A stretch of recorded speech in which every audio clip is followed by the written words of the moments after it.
ವೀಕ್ಷಕರೇ ಎಲ್ಲರಿಗೂ ನಮಸ್ಕಾರಗಳು. Welcome to my channel. ಈ ವಾರದ ಬಿಗ್ ಬಾಸ್ ಮನೆಯಲ್ಲಿ ಕ್ಯಾಪ್ಟನ್ಸಿ ಟಾಸ್ಕ್ ಶುರುವಾಗಿದೆ. ಹೌದು ವೀಕ್ಷಕರೇ, ಈ ವಾರದಲ್ಲಿ ಯಾರು ಕ್ಯಾಪ್ಟನ್ ಆಗಬಹುದು ಎಂಬ ತುಂಬ ಗೊಂದಲ ಹುಟ್ಟಿಹಾಕಿದೆ. ಯಾಕೆಂದರೆ ಈ ವಾರ ತುಂಬಾ ಟಫ್ ಕಾಂಪಿಟೇಟರ್ ಇತ್ತು. ಈ ವಾರ ಟಾಸ್ಕ್ಗಳೆಲ್ಲ ವಿಲನ್ ಕ್ಯಾಪ್ಟನ್ಸಿ ಆಟದಲ್ಲಿ ತುಂಬಾ ಕಷ್ಟಪಟ್ಟಿದ್ದಾರೆ. ಈ ವಾರ ಯಾರು ಕ್ಯಾಪ್ಟನ್ ಆಗಬಹುದು? ವೀಕ್ಷಕರ ಒತ್ತಾಯ ಮೇರೆಯಲ್ಲಿ ಗಿಲ್ಲಿ ನಟ ಅವರು ಕ್ಯಾಪ್ಟನ್ಸಿ ಆದರೆ ಹೇಗೆ ಮನೆಯನ್ನು ನೋಡ್ಕೊಳ್ತಾರೆ ಅನ್ನುವುದನ್ನು ತುಂಬ ಕಾತುರದಿಂದ ಕಾಯ್ತಿದ್ದಾರೆ. ವೀಕ್ಷಕರೇ, ಈ ವಾರ ಕ್ಯಾಪ್ಟನ್ಸಿ ಆಟದ ಲೈವ್ ಈ ವಿಡಿಯೋದಲ್ಲಿ ಸಂಪೂರ್ಣವಾಗಿ ನೋಡಿ. ಅದಕ್ಕೂ ಮುನ್ನ ಯಾರೆಲ್ಲ ಕೂಡ ನಮ್ಮ ಚಾನಲನ್ನು ಇನ್ನು ಸಬ್ಸ್ಕ್ರೈಬ್ ಮಾಡಿಕೊಂಡಿಲ್ಲ, ಈ ಕೂಡಲೇ ಪಕ್ಕದಲ್ಲಿರುವ ಬೆಲ್ ಐಕಾನ್ ಒತ್ತಿ ಸಬ್ಸ್ಕ್ರೈಬ್ ಮಾಡಿಕೊಳ್ಳಿ. ಕ್ಯಾಪ್ಟನ್ಸಿ ಆಟದಲ್ಲಿ ರಜತ್ ಹಾಗೂ ಚೈತ್ರ ಕುಂದಾಪುರ್ ಅವರು ಸೇರಿ ಅಶ್ವಿನಿ ಗೌಡ ಮೇಲೆ ರೊಚ್ಚಿಗೆದ್ದಿದ್ದಾರೆ.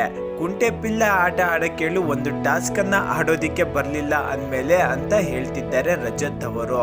ಹಾಗೆ ರಜತ್ ಅವರು ಅಶ್ವಿನಿ ಗೌಡಗೆ ಆಟ ಆಡಲು ಯೋಗ್ಯತೆ ಇಲ್ಲದವರು ಎಂದು ಹೇಳ್ತಿದ್ದಾರೆ.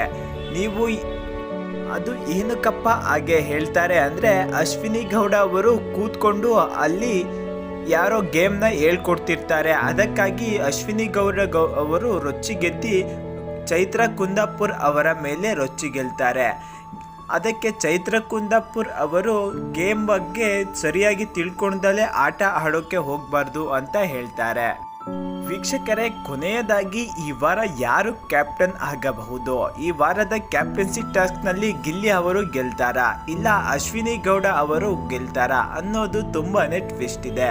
ಈ ವಾರ ಯಾರೇ ಕ್ಯಾಪ್ಟನ್ಸಿ ಆದರೂ ತುಂಬಾನೇ ಗೊಂದಲದ ಹುಟ್ಟು ಹಾಕಿದೆ. ವೀಕ್ಷಕರೇ, ಬಿಗ್ ಬಾಸ್ನ ಲೈವ್ ಅಪ್ಡೇಟ್ಗಾಗಿ ನಮ್ಮ ಚಾನಲನ್ನು ಸಬ್ಸ್ಕ್ರೈಬ್ ಮಾಡಿಕೊಳ್ಳೋದನ್ನು ಮರೆಯಬೇಡಿ. ಹಾಗೆ ನಿಮ್ಮ ಬಿಗ್ ಬಾಸ್ನ ನೆಚ್ಚಿನ ಸ್ಪರ್ಧಿ ಯಾರೆಂದು ಕಮೆಂಟ್ ಮೂಲಕ ತಪ್ಪದೆ ಕಮೆಂಟ್ ಮಾಡಿ. ಎಲ್ಲರಿಗೂ ಧನ್ಯವಾದಗಳು ಸ್ನೇಹಿತರೆ.